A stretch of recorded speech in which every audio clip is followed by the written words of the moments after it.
Good morning. I just want to say a few words about the economy, and then I will take some of your questions. Today we're fighting back from the deepest economic crisis since the Great Depression. After losing jobs for 25 months in a row, our businesses have now created jobs for 27 months in a row, 4.3 million new jobs in all. The fact is, job growth in this recovery has been stronger than in the one following the last recession a decade ago. But the hole we have to fill is much deeper, and the global aftershocks are much greater. And that's why we've got to keep on pressing with actions that further strengthen the economy. Right now, one concern is Europe, which faces a threat of renewed recession as countries deal with a financial crisis. Obviously, this matters to us because Europe is our largest economic trading partner. If there's less demand for our products in places like Paris or Madrid, it could mean less businesses or less business for manufacturers in places like Pittsburgh or Milwaukee. The good news is there is a path out of this challenge. These decisions are fundamentally in the hands of Europe's leaders, and fortunately they understand the seriousness of the situation and the urgent need to act. I've been in frequent contact with them over the past several weeks, and we know that there are specific steps they can take right now to prevent the situation there from getting worse. In the short term, they've got to stabilize their financial system, and part of that is taking clear action as soon as possible to inject capital into weak banks. Just as important, leaders can lay out a framework and a vision for a stronger Eurozone, including deeper collaboration on budgets and banking policy. Getting there is going to take some time, but showing the political commitment to share the benefits and responsibilities of an integrated Europe will be a strong step. With respect to Greece, which has important elections next weekend, we've said that it is in everybody's interest for Greece to remain in the Eurozone while respecting its commitments to reform. We recognize the sacrifices that the Greek people have made, and European leaders understand the need to provide support if the Greek people choose to remain in the Eurozone. But the Greek people also need to recognize that their hardships will likely be worse if they choose to exit from the Eurozone. Over the longer term, even as European countries with large debt burdens carry out necessary fiscal reforms, they've also got to promote economic growth and job creation. As some countries have discovered, it's a lot harder to rein in deficits and debt if your economy isn't growing. So it's a positive thing that the conversation has moved in that direction, and leaders like Angela Merkel and François Hollande are working to put in place a growth agenda alongside responsible fiscal plans. The bottom line is the solutions to these problems are hard, but there are solutions. The decisions required are tough, but Europe has the capacity to make them, and they have America's support.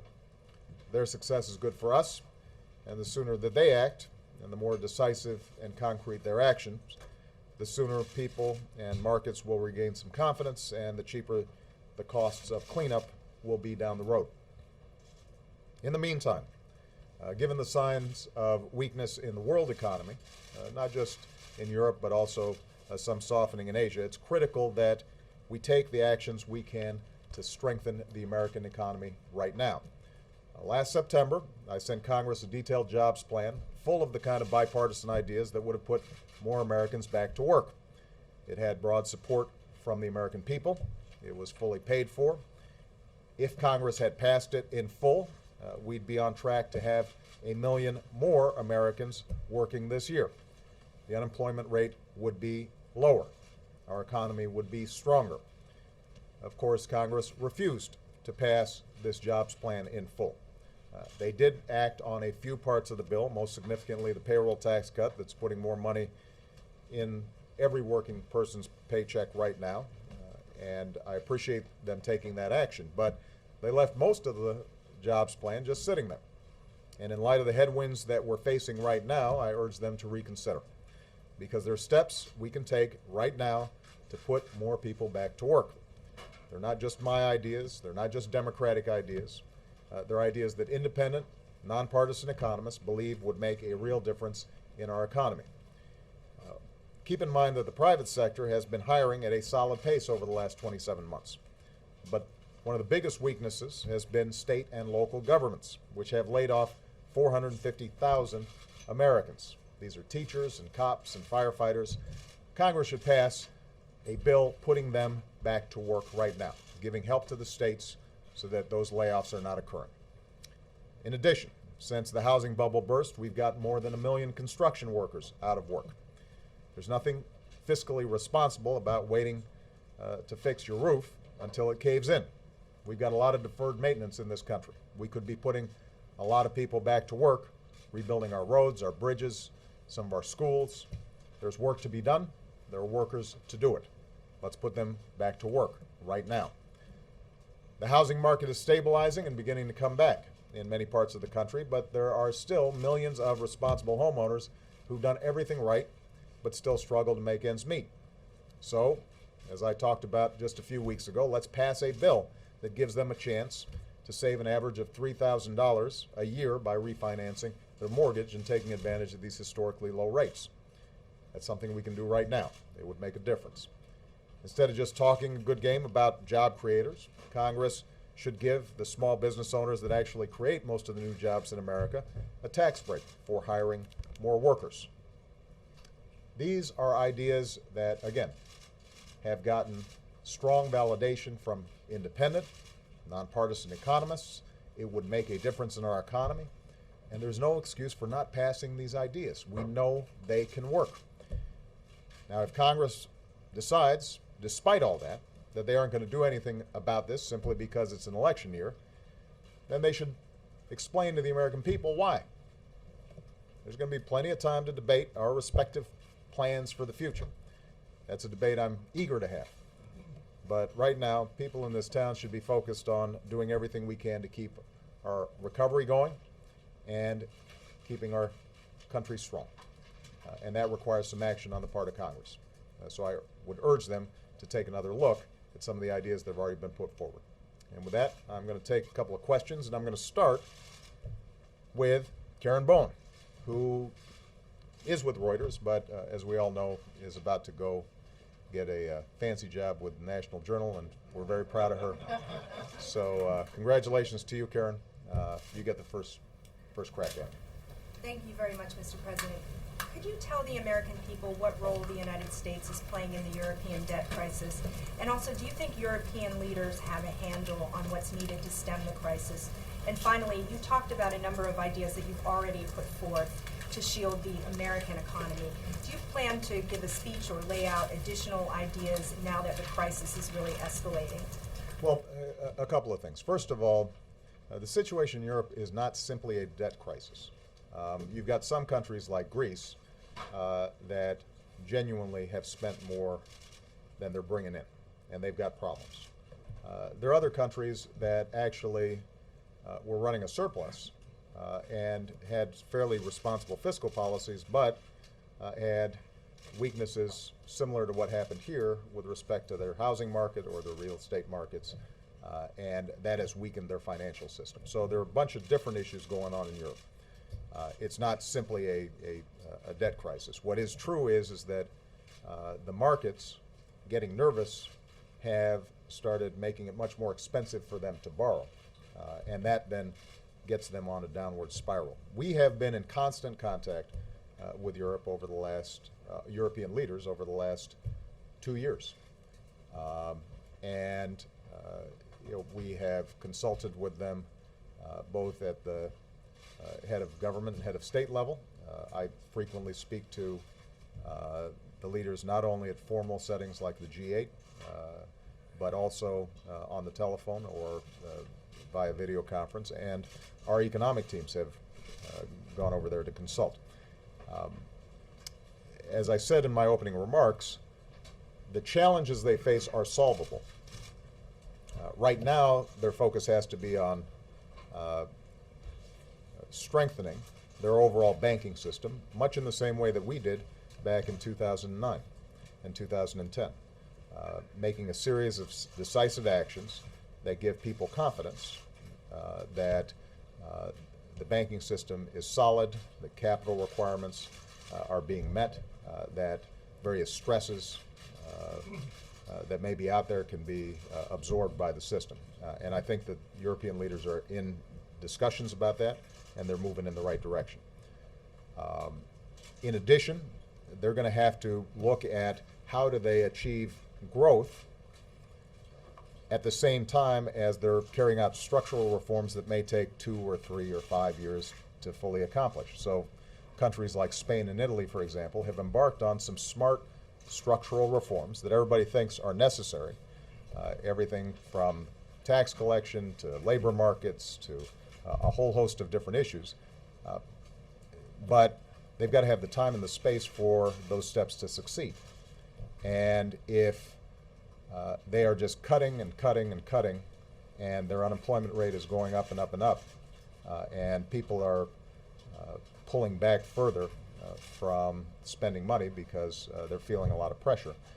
Ironically, that can actually make it harder for them to carry out some of these reforms over the long term. So I think there's discussion now about, in addition to sensible ways to deal with debt and government finances, there's a parallel discussion that's taking place among European leaders to figure out how do we also encourage growth and show some flexibility to allow some of these reforms to really take root. Now, keep in mind that this obviously can have a potential impact on us because Europe's our largest trading partner. The good news is that a lot of the work we did back in 2009 and 2010 have put our financial system on a much more solid footing. Our insistence of increasing capital requirements for banks means that they can absorb some of the shocks that might come from across the Atlantic.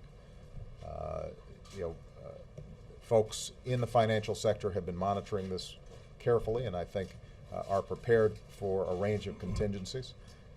But even if we weren't directly hit in the sense that our financial system still stayed solid, if Europe goes into a recession, that means we're selling fewer goods, fewer services, and that is going to have some impact on the pace of our recovery. So we want to do everything we can to make sure that we are supportive of what European leaders are talking about. Ultimately, it is a decision that they've got to make in terms of how they move forward towards more integration, how they move forward in terms of accommodating the needs for both reform and growth. And the most important thing I think we can do is make sure that we continue to have a strong, robust recovery. So the steps that I've outlined are the ones that are needed. We've got a couple of sectors in our economy that are still weak. Overall, the private sector has been doing a good job creating jobs. We've seen record profits in the corporate sector. The big challenge we have in our economy right now is state and local government hiring has been going in the wrong direction. You've seen teacher layoffs, police officers, cops, firefighters being laid off. And the other sector that's still weak has been the construction industry. Those two areas we've directly addressed with our jobs plan. The problem is that it requires Congress to take action, and we're going to keep pushing them to see if they can move in that direction. Okay. Jackie Combs. Where'd Jackie go? There she is. Thank you, Mr. President. I'd like to ask you about what a couple other people have said about Europe. And one is that I'd like to know if you agree with former President Bill Clinton, who said in the past week that the Europeans' policies that you've described here today are much like those of the Republicans in this country. Politics of austerity that would, take us in the same direction as Europe, if you agree with that. The Republicans, for their part, have said that you're simply blaming the Europeans for problems that have been caused by your own policies. So I'd like you to respond to both of those, and also tell us precisely how much time you personally spend on the European situation. Any other aspects to the question? I do have more questions.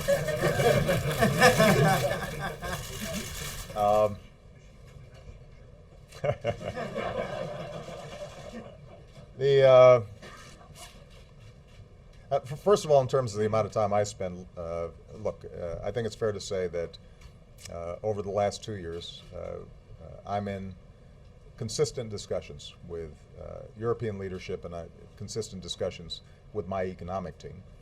This is one of the things that's changed in the world economy over the last 2 or 3 decades, is that this is a global economy now. And what happens anywhere in the world can have an impact here in the United States. Certainly that's true after the kind of trauma that we saw in 2008 and 2009. And you know, if you think about the situation in Europe, they're going through a lot of the things that we went through back in 2009, 2010, where we took some very decisive action. The challenge they have is they've got 17 governments that have to coordinate. 27 if you count the entire European Union, not just the Eurozone. So imagine dealing with 17 Congresses instead of just one. That makes things more challenging. But you know, what we've tried to do is to be constructive, to not frame this as us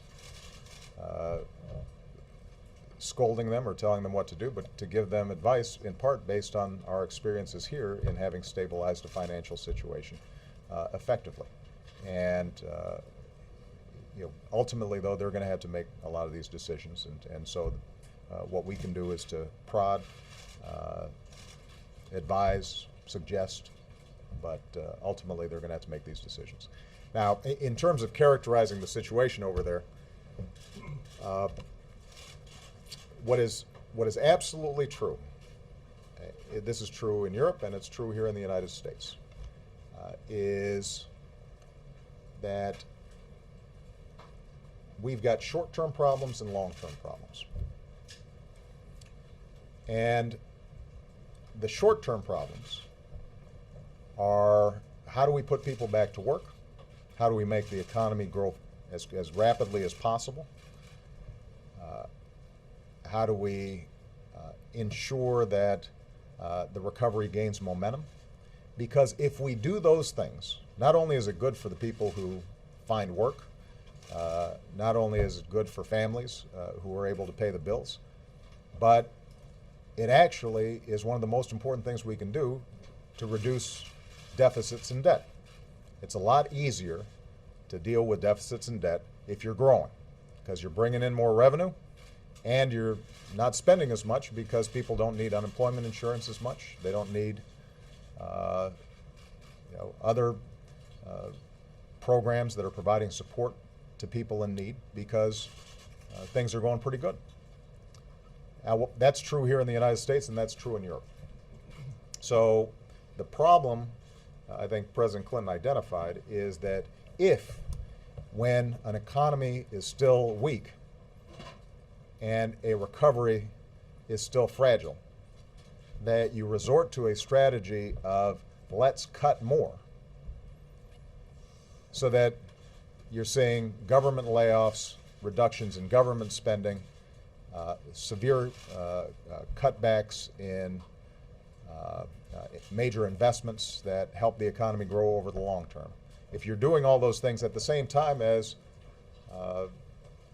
consumers are pulling back because they're still trying to pay off credit card debt, and there's generally weak demand in the economy as a whole, then you can get on a downward spiral where everybody's pulling back at the same time. That weakens demand, and that further crimps the desire of companies to hire more people. And that's the pattern that Europe is in danger of getting into. Some countries in Europe right now have an unemployment rate of 15, 20%. If you are engaging in too much austerity too quickly, and that unemployment rate goes up to 20 or 25%, then that actually makes it harder to then pay off your debts. And the markets, by the way, respond when they see this kind of downward spiral happening. They start making a calculation, well, if you're not growing at all, if you're contracting, you may end up having more trouble paying us off, so we're going to charge you even more. Your interest rates will go up, and it makes it that much tougher. So, I think that what we want both for ourselves, but what we've advised in Europe as well, is a strategy that says, let's do everything we can to grow now, even as we lock in a long-term plan to stabilize our debt and our deficits and start bringing them down in a steady, sensible way. And by the way, that's what we proposed last year. That's what's proposed in my budget. What I've said is, let's make long-term spending cuts. Let's initiate long-term reforms. Let's reduce our health care spending. Let's make sure that we've got a pathway, a glide path to fiscal responsibility. But at the same time, let's not underinvest in the things that we need to do right now to grow. And that recipe of short-term investments in growth and jobs with a long-term path of fiscal responsibility is the right approach to take for, I think, not only the United States, but also for Europe. Okay. What about the Republicans saying that you're blaming the Europeans for the failures of your own policies? The truth of the matter is that, as I said, we've created 4.3 million jobs over the last 27 months, over 800,000 just this year alone. The private sector is doing fine. Where we're seeing weaknesses in our economy have to do with state and local government. Oftentimes, cuts initiated by governors or mayors who are not getting the kind of help that they have in the past from the federal government, and who don't have the same kind of flexibility as the federal government in dealing with fewer revenues coming in. And so, if Republicans want to be helpful, if they really want to move forward and put people back to work, what they should be thinking about is, how do we help state and local governments, and how do we help the construction industry? Because the recipes that they're promoting are basically the kinds of policies that would add weakness to the economy, would result in further layoffs, would not provide relief in the housing market, and would result, I think most economists estimate, in lower growth and fewer jobs, not more. All right, David Jackson. Thank you, sir. There are a couple of books out with some interesting details about national security issues. There are reports of terrorist kill lists that you supervise, and there are reports of cyber attacks on the Iranian nuclear programs that you ordered. Two things. First of all, what's your reaction to this information getting out in public? And secondly, what's your reaction to lawmakers who accuse your team of leaking these details in order to promote your re-election bid? Well, first of all, I'm not going to comment on the details of what are supposed to be classified items. Second, as Commander-in-Chief, the issues that you've mentioned touch on our national security, touch on critical issues of war and peace, and they're classified for a reason, because they're sensitive, and because the people involved may in some cases be in danger if they're carrying out some of these missions. And when this information or reports, whether true or false, surface on the front page of newspapers, that makes the job of folks on the front lines tougher, and it makes my job tougher. Which is why, since I've been in office, my attitude has been zero tolerance for these kinds of leaks and speculation. Now, we have mechanisms in place where if we can root out folks who have leaked, they will suffer consequences.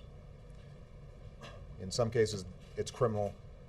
These are criminal acts when they release information like this.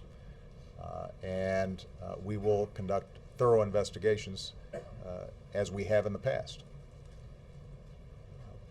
The notion that my White House would purposely release classified national security information is offensive. It's wrong, and people, I think, need to have a better sense of how I approach this office and how the people around me here approach this office. We're dealing with issues that can touch on